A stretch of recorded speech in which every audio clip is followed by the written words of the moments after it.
જય સ્વામિનારાયણ। આજે આપણે એક નવું ચેપ્ટર તમને દેખાઈ રહ્યું છે, પ્રકરણ 4 પ્રાણી સૃષ્ટિ એનિમલ કિંગડમ। આની પહેલાંનું પ્રકરણ 3 વનસ્પતિ સૃષ્ટિ હતી। એમાં સંપૂર્ણ વનસ્પતિ વિશે બધી માહિતી લીધી। ઉચ્ચ કક્ષાની વનસ્પતિઓ કહેવાય લીલ, દ્વિઅંગી, ત્રિઅંગી, અનાવૃત। એમાં સ્ટેપ બાય સ્ટેપ વિકાસ ભણાતા। લીલ તો કે મૂળ પ્રકાંડ પર્ણ વગરની વનસ્પતિ હતી। દ્વિઅંગીની વાત કરીએ તો એની અંદર મૂલાંગો, મૂળ જેવા કાર્ય કરતા મૂલાંગો આવેલા હતા, એટલે શરૂઆત થઈ ગઈ એમ મૂળ પ્રકાંડ પર્ણની। તો દ્વિઅંગીમાં મૂલાંગો આવ્યા હતા, વાહક પેશી નથી ધરાવતી, જલવાક અન્વાક નથી જોવા મળતી। એના પછી વાત કરીએ આપણે તો ત્રિઅંગીઓ આવી, જેમાં મૂળ પ્રકાંડ પર્ણ હતું। જે આપણે લીલ અને દ્વિઅંગી બોલ્યા ને, એનો દેહ સુકાય હતો। સુકાયનો મતલબ મેં કીધો છે, મૂળ પ્રકાંડ પર્ણ વગરનો, બરાબર। ત્રિઅંગીથી મૂળ પ્રકાંડ પર્ણ ધરાવશે। પ્રથમ વાહક પેશીઓ ધારી કહેવાય, બરાબર, યાદ રાખજો। પ્રથમ વાહક પેશી ધારી કહે ને તો ત્રિઅંગી આવશે, પછી અનાવૃત બીજધારી, પછી આવૃત બીજધારી। ત્રિઅંગી કરતાં બેટર એટલે અનાવૃત, એના કરતાં પણ સારી ઉચ્ચ કક્ષાની વનસ્પતિ એટલે આવૃત બીજધારીઓ। એના બે ભાગ હતા, એના બે વર્ગ હતા, એક દળી અને દ્વિદળી। એ બધું આપણે ભણી ગયા। એના જીવનચક્રો પણ ભણી ગયા। એકાંતરજનન એટલે કે એકવિધ જીવનચક્ર, દ્વિવિધ જીવનચક્ર, એક દ્વિવિધ જીવનચક્ર મોઢે કરી નાખજો, બરાબર। એ ઓકે, તો હવે આપણે લઈશું આજે ચેપ્ટર નંબર 4। આમાં બધું પ્રાણીઓ વિશે ભણીશું।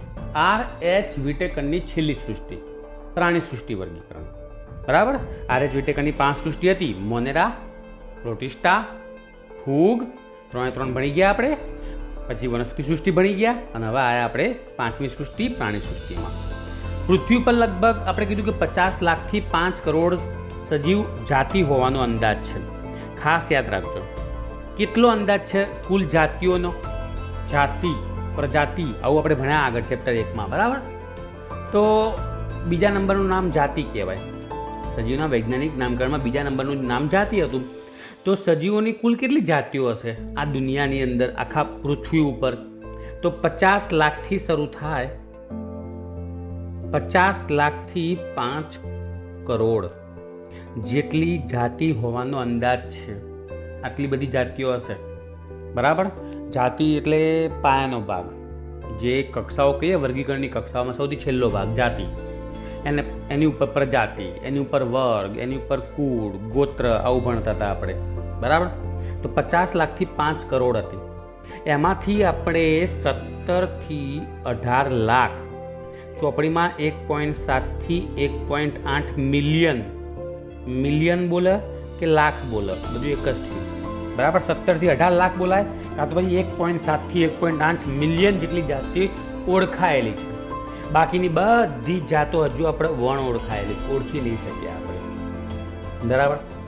તો વણ ઓળખાયેલ સજીવોને ઓળખવા માટે વર્ગીકરણનું જ્ઞાન ખૂબ જ મહત્વનું છે। યાદ રાખો, આકાર, સ્વરૂપ, કદ, આયોજનના સ્તર, સમિતિ, ગર્ભીય સ્તરો, દેહકોષ્ઠ, ખંડતા વગેરેના લક્ષણોના આધારે પ્રાણીનું વર્ગીકરણ થાય। હું શું બોલ્યો? પ્રાણીઓના વર્ગીકરણ માટે શું જોઈએ? કયો બેઝ જોઈએ? શેનો આધાર જોઈએ? તો આકાર, સ્વરૂપ, કદ, આયોજનના સ્તર, સમિતિ, ગર્ભીય સ્તરો, દેહકોષ્ઠ, ખંડતા। શું છે આ બધું?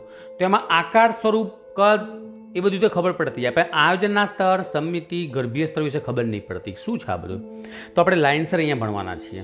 આ બધા શબ્દોને ઓળખવાના છીએ। પહેલાં આપણે ચોપડી જોતા જઈએ, બરાબર। જ્યારે તમે તમારી આસપાસ જુઓ છો તો તમે વિવિધ પ્રકારના પ્રાણીઓની જુદી જુદી રચના, એના સ્વરૂપોનું આપણે નિરીક્ષણ કરીએ છીએ। અલગ અલગ પ્રકારના કૂતરો, બિલાડી, ગાય, ભેંસ, ઊંટ, બરાબર। હાલના તબક્કે પ્રાણીઓની લાખો ઉપરાંત જાતિ ઓળખાયેલી છે। હમણાં કીધું ને કેટલી જાતો ઓળખાયેલી છે? તો 17થી 18 લાખ અથવા તો 1.7થી 1.8 મિલિયન। તેમના વર્ગીકરણ માટેની જરૂરિયાત બધી રીતે મહત્વની છે, બરાબર। એનું વર્ગીકરણ કરવું પડશે ને, જે ઓળખાયેલી છે એમને। તો વર્ગીકરણ એ નવી ઓળખાયેલી જાતિઓના યોગ્ય સ્થાને મૂકવા માટે મદદરૂપ છે। વર્ગીકરણ એટલે જે વણ ઓળખાયેલી જાતો હતી એને ઓળખવા માટે મદદ કરશે, બરાબર। એટલે આપણે શું કરીશું? આપણે એને યોગ્ય જગ્યાએ મૂકીશું। વર્ગીકરણ કર્યું હશે તો ખબર પડશે કે ભાઈ હા, આ સજીવ મળ્યું તો આ સજીવ કયા જગ્યાએ જશે? ચલો ભાઈ આ જગ્યાએ જશે, તો આપણે એ જગ્યાએ મૂકીશું। કેમ આપણે ત્યાં મૂક્યું? કારણ કે આપણે એના લક્ષણોના આધારે વર્ગીકરણ કરેલું હતું, બરાબર। જોતા જઈએ વર્ગીકરણનો આધાર કોના આધારે? તો વિવિધ પ્રાણીઓની રચના, આવ્યો શબ્દ, સ્વરૂપ આવ્યું, કોષોની ગોઠવણી, બરાબર, એટલે એના આયોજનના સ્તર કહેવાય. દૈહિક સમિતિ, સમિતિ શબ્દ આવી ગયો, બરાબર. દેહ કોષ્ઠની પ્રકૃતિ, દેહ કોષ્ઠ હમણાં બોલ્યા હતા આપણે. પાચનની રીતો, પરિવહન અને પ્રજનન તંત્ર જેવા પાયાના લક્ષણો કે સ્વતંત્ર સજીવોના સંબંધમાં એકરૂપ પણ હોય છે. મતલબ પરિવહન કે પ્રજનન તંત્ર જેવા પાયાના લક્ષણો, મુખ્ય લક્ષણો કહેવાય એમ, કે જેના આધારે સજીવનું શરીર બનતું હશે, એ સ્વતંત્ર સજીવોના સંબંધમાં એકરૂપ હોય. આપણે હું છું, હું જયેન્દ્ર પટેલ, અને તમે છો મારા વિદ્યાર્થી, બરાબર. તો આપણા બધાની અંદર પાચન તંત્ર માટે જઠરની રચના તો સરખી જ હશે ને. હા, તમારા મારા શરીરના કોષો, એમાં રહેલું ડીએનએ અલગ અલગ છે, પણ જઠર તો એક સરખું જ કામ કરશે ને ભાઈ. તમારામાં મારાની અંદર પ્રોટીનના પાચનની શરૂઆત જ કરશે ને. લાળમાં એમાઇલેજ નામનો ઉત્સેચક જ આવેલો હશે ને, કે જે કાર્બોદિતના પાચન માટે જવાબદાર હોય. નાના આંતરડામાં સંપૂર્ણ પાચન થવાનું છે આપણા શરીરની અંદર. ફેફસા બધાના શરીરની અંદર, મનુષ્યની વાત કરીએ તો બધાની અંદર શ્વસનની ક્રિયા જ કરશે, જેમાં દરેકમાં વાયુ કોષ્ટકોની સંખ્યા પણ સરખી જોવા મળતી હશે. સમજી ગયા હું શું કહેવા માગું છું? તો પાયાના લક્ષણો સ્વતંત્ર સજીવોના સંબંધમાં એકરૂપ હોય છે. પ્રાણી વર્ગીકરણના આધાર તરીકે અને તેમના કેટલાક અહીં ચર્ચા કરવામાં આવેલા છે, જે આપણે ઉપર બધા લાઈનો કરી છે એના આપણે લાઇનસર ચર્ચા કરીશું આપણે, બરાબર. પહેલાં આપણે લઈશું આયોજનના સ્તર, એટલે કે કોષોની ગોઠવણી, બરાબર. ચલો જોતા જઈએ આપણે આયોજનના સ્તરમાં. MCQ ઘણા બધા આમાંથી પ્રશ્ન પૂછાશે. હજુ મેં તમને નહીં કીધું કે 2 માર્ક્સનો પ્રશ્ન આવી રહ્યો છે કે 3 માર્ક્સનો આવશે, બરાબર. હજુ આપણે અહીંયા MCQ જ ચાલી રહ્યું છે, ખાસ યાદ રાખજો. એટલે કે MCQ તરીકે જ વાંચો, મને બરાબર સાંભળો, યાદ રહી જશે. પ્રાણી સૃષ્ટિના દરેક સભ્યો બહુકોષી છે. ભાઈ પહેલો જ MCQ બની ગયું. પ્રાણી સૃષ્ટિના દરેક સભ્ય બહુકોષી છે. વનસ્પતિની અંદર આપણે ફૂગની વાત કરીએ તો ઈસ્ટ એકકોષી આવી હતી, ઈસ્ટ એકકોષી હતી, બરાબર. પણ પ્રાણી સૃષ્ટિની વાત કરીએ તો બહુકોષી છે. વનસ્પતિ સૃષ્ટિમાં લીલમાં પણ ઘણી બધી ક્લેમિડોમોનાસ જેવી લીલ એકકોષી હતી, બરાબર. એટલે વનસ્પતિમાં પણ એકકોષી અને બહુકોષી સજીવો જોવા મળે, જ્યારે પ્રાણીમાં તો સંપૂર્ણ બહુકોષી. એક પણ સજીવ એવો નહીં પ્રાણીઓની અંદર કે એકકોષી હશે. અમીબા, પેરામીશિયમ નહીં ગણવાના પ્રાણીઓમાં, કેમ કે એ તો આપણે પ્રોટિસ્ટામાં મૂકેલા હતા, બરાબર. RH વિટેકરની બીજી સૃષ્ટિ હતી, માટે એને પ્રાણી સૃષ્ટિમાં નહીં ગણવાના. હા, પહેલાંની અંદર વર્ગીકરણ કર્યું હતું ને, એમાં અમીબા જે કહીએ આપણે, પેરામીશિયમ કહીએ, ટ્રાયકોનોસોમા કહીએ, એટલે કે પ્રજીવ જે કહેતા હતા ને, એના આમાં મૂકેલો હતો, પ્રાણી સૃષ્ટિ મૂકેલા હતા. પછી ભૂલ સુધારી ત્યારે RH વિટેકરે અને એમને પ્રોટિસ્ટામાં મૂકેલા હતા, બરાબર. તો પ્રાણી સૃષ્ટિના દરેક સભ્યો બહુકોષી છે, છતાં તેમના બધા જ પ્રાણીઓ કોષના આયોજનની સરખી રીત દર્શાવતા નથી. એટલે કે બધામાં એક સરખી રીતે કોષો ગોઠવાયેલા નથી. ઉદાહરણ તરીકે આપણે વાત કરીએ તો સચ્છિદ્ર પહેલો જ સમુદાય આપણો, આપણે જે ભણીશું ચેપ્ટર નંબર 4 આગળ ભણીશું, તેમાં સચ્છિદ્ર પહેલો સમુદાય છે. 49 નંબરના પેજ ઉપર ચોપડીમાં આપેલો છે, બરાબર. તો સચ્છિદ્ર સમુદાયના પ્રાણીઓમાં કોષો શિથિલ રીતે ગોઠવાયેલા હોય છે, એટલે કે કાર્યની દ્રષ્ટિએ એકબીજા સાથે જોડાયેલા હોતા નથી. મતલબ કે સચ્છિદ્ર સમુદાયની અંદર કોષસ્તરીય આયોજન જોવા મળે, કોષસ્તરીય આયોજન જોવા મળશે, બરાબર, યાદ રાખજો.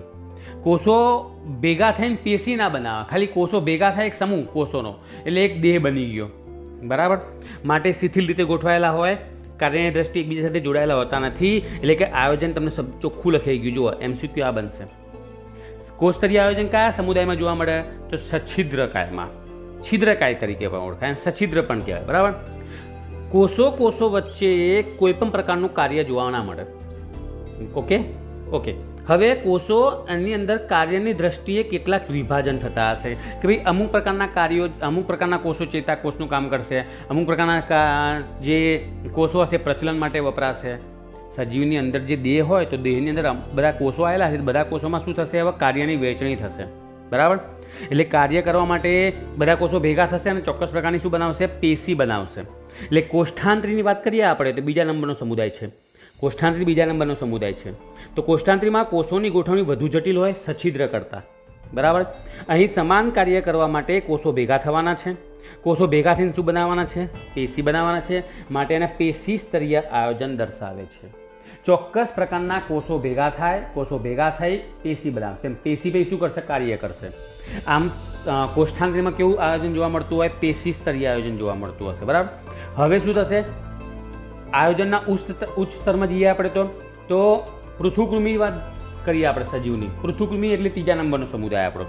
તો પૃથુકૃમિ તેમજ બીજા કેટલાક ઉચ્ચ કક્ષાના સમુદાય લઈ એના પછીના સૂત્રકૃમિ આવશે, પછી નુપૂરક આવશે, સંધિપાદ, મૃદુકાય, શૂળચર્મી, મેરુદંડી, આવી રીતે બધા સમુદાયો પાછળ આવશે, રાઈટ. તે બધામાં સમુદાયના સભ્યોમાં અંગ સ્તરીય આયોજન જોવા મળશે. બધી પેશીઓ ભેગી થાય અને અંગ બનાવે. જેમ કે સ્નાયુ પેશી, અધિચ્છદીય પેશી, સંયોજક પેશી, તમે નામ સાંભળ્યું જાઓ પેશીઓનું, બરાબર. કંકાલ પેશી, એટલે એવી બધી પેશીઓ ભેગી થઈને શું બનાવશે? સરસ મજાનું અંગ બનાવશે. હૃદયની વાત કરીએ આપણે હૃદયમાં, તો હૃદયમાં સંયોજક પેશી આવેલી હોય, સ્નાયુ પેશી આવેલી હોય, અધિચ્છદીય પેશી આવેલી હશે અને ચેતા પેશી આવેલી હશે, બરાબર. આવી 4 પ્રકારની પેશી ભેગી થાય એટલે હૃદય બનશે. હૃદયમાં કંકાલ પેશી ના હોય, હૃદયમાં હાડકાં હોય ના હોય ને, માટે હૃદય છે ને એની અંદર કંકાલ પેશી ગેરહાજર, બાકીની પેશી જોવા મળશે. તો એ બધી પેશીઓ ભેગી થઈને એક હૃદય બનાવ્યું, એક અંગ બનાવ્યું. પરિવહન તંત્રનો એક ભાગ કહેવાય ને ભાઈ, રુધિરના પરિવહન માટે હૃદય એક ભાગ કહેવાય, બરાબર. એટલે અંગ સ્તરીય આયોજનની શરૂઆત થશે. ઓકે, તો પૃથુકૃમિથી અંગ સ્તરીય આયોજન જોવા મળશે, યાદ રાખજો. ઓકે, આગળ વધીએ. ચોપડી પ્રમાણે જઈએ છીએ એટલે ચોપડીની બેઠી લાઈન ટુ લાઈન તમને સમજાવી રહ્યો છું, યાદ રહી જશે. આ બધું એમસીક્યુ છે, મને સાંભળજો બરાબર. જ્યાં પેશીઓ ચોક્કસ કાર્ય કરવા માટે ભેગી થાય એટલે એની અંદર શું થતું હશે? અંગની રચના થાય. હવે આ બધા અંગો ભેગા થશે. જે તો આપણે પેલું ભણી ગયા અંગ સ્તરીય આયોજન તો પૃથુકૃમિમાં, એમાં ખાલી અંગ જ જોવા મળે, અંગતંત્ર ના હોય. હવે બધા અંગો ભેગા થાય અને અંગતંત્રનું સંપૂર્ણ નિર્માણ કરે. તો અંગતંત્રની શરૂઆત કદી થાય? તો કે નુપૂરક, સંધિપાદ, મૃદુકાય, શૂળત્વચી, મેરુદંડી, આ બધા પ્રાણીઓની અંદર અંગ અને તેના જે તંત્રો હશે, અંગ અને તેના તંત્રો, એટલે જેમ કે પરિવહન તંત્ર કહે તો પરિવહન તંત્રમાં કયા અંગો આવે? તો હૃદય આવશે, ધમની આવશે, શિરા આવશે, રાઈટ. આ બધા ભેગા થાય અને ચોક્કસ કાર્ય કરે, ચોક્કસ દેહધાર્મિક કાર્યો કરતા હશે, જેમ કે લોહીનું પરિભ્રમણ.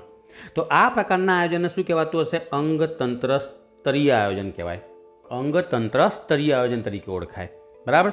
હવે આ જે અંગતંત્રો હશે એ જટિલતા પ્રદર્શિત કરે, એટલે બધા અલગ સજીવોમાં અલગ અલગ જોવા મળતા હશે. ઉદાહરણ તરીકે તમને સમજાવ્યું કે પૃથુકૃમિના પાચન તંત્રમાં મુખ દ્વાર અને મળ દ્વાર બંને માત્ર એક જ સામાન્ય દ્વાર મારફતે દેહની બહાર ખુલે છે. આનો મતલબ શું થાય?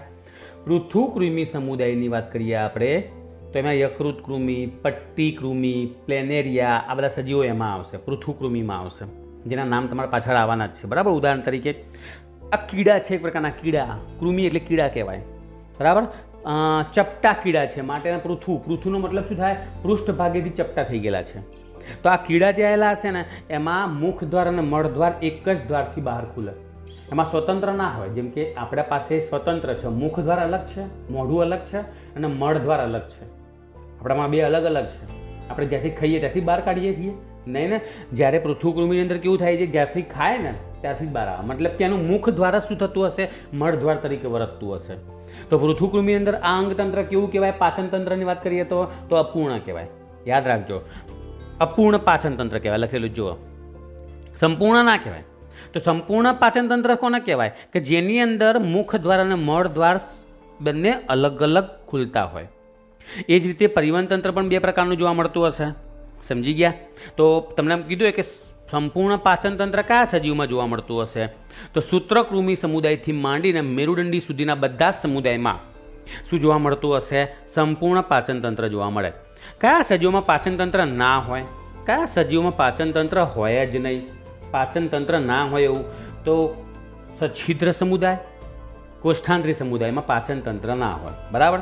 પૃથુકૃમિમાં હોય પણ કેવું હોય? અપૂર્ણ. Most MCQ.